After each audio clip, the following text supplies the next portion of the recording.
Hey there, and welcome to This Explainer. Today, we're going to dive into something you interact with every single day, but probably don't think much about: price tags.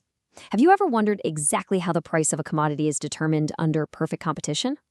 Well, we're going to break down those massive, invisible market forces that dictate the numbers we end up paying. By the time we're done here, I promise you're going to look at everyday prices in a totally different way. I mean, think about it. Is there some secret boss in a back room somewhere, like an economic Illuminati deciding exactly what a loaf of bread or a gallon of milk should cost? When you walk into a grocery store, how did that specific number actually get there? Is it the store owner, the farmer? Who's literally pulling the strings here? All right, let's jump into Section 1, the collective action rule, or as I like to think of it, a giant tug of war. So, to solve this pricing mystery, we have to look at a very specific economic setup known as perfect competition. In this world, you have tons of buyers and a massive amount of sellers, and they are all trading identical stuff. Because the market is so incredibly huge, no single firm and no single consumer can actually influence the market price on their own.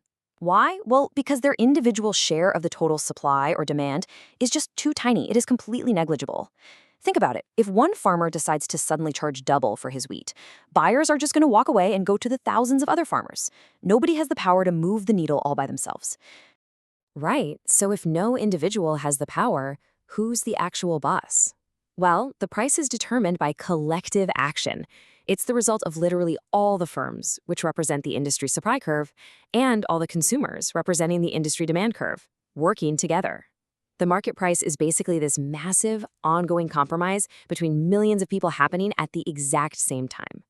Moving on to Section 2, graphing demand and supply, and learning how to read the ropes of this tug of war. Before we look at how this plays out visually, let's quickly meet our cast of characters so you know exactly who's who in this market showdown. First up, DD. That represents aggregate industry demand. That's all of our consumers. Then we have SS, total industry supply, which is all the producers. Point E is our equilibrium. And finally, OP is the equilibrium price, and OQ is the equilibrium quantity. Keep those in the back of your mind. Okay, let's see them in action. In panel I over on the left, you'll see the downward sloping DD demand curve and the upward sloping SS supply curve. Notice how they cross so beautifully right there in the middle at point E? Well, in economics, that crossing point is absolutely the most important spot on the whole graph. That point E, that's our equilibrium. It is the exact sweet spot where total industry supply perfectly equals total industry demand. Basically, SS equals DD.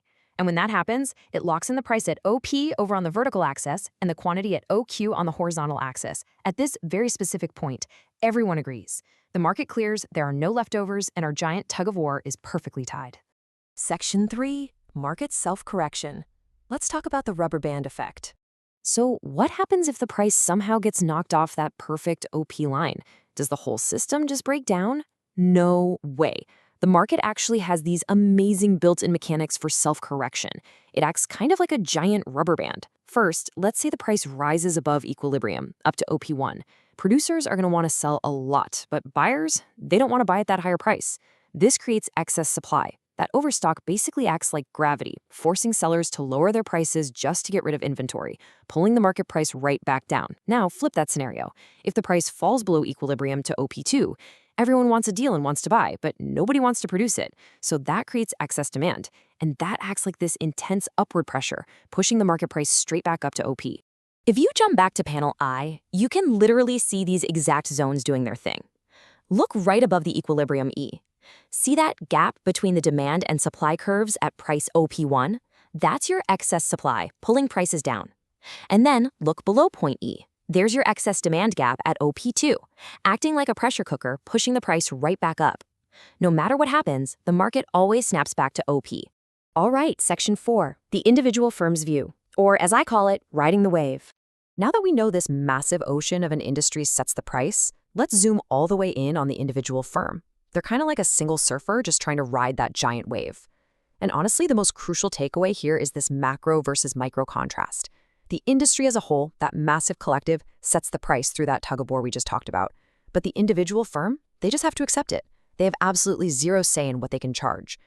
Check out panel I on the right, and you'll see exactly what this feels like for a business owner. See that dashed line traveling from the industry's equilibrium price OP on the left?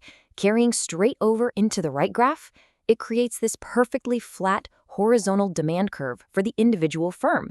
In economics, we call this being perfectly elastic.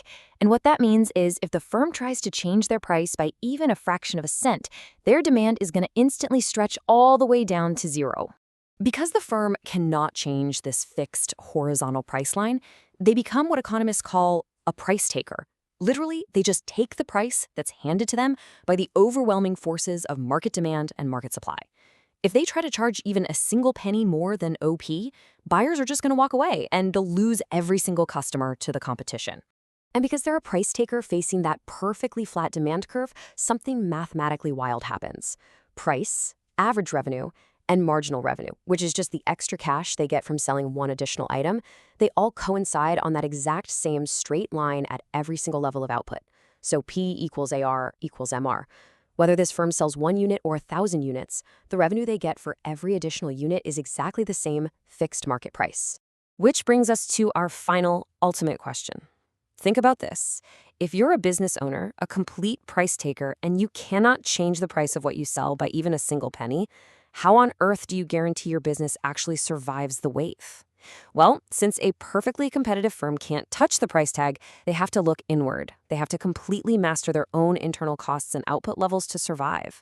And honestly, that completely flips how we think about running a business. Keep that thought in mind the next time you're staring at a price tag.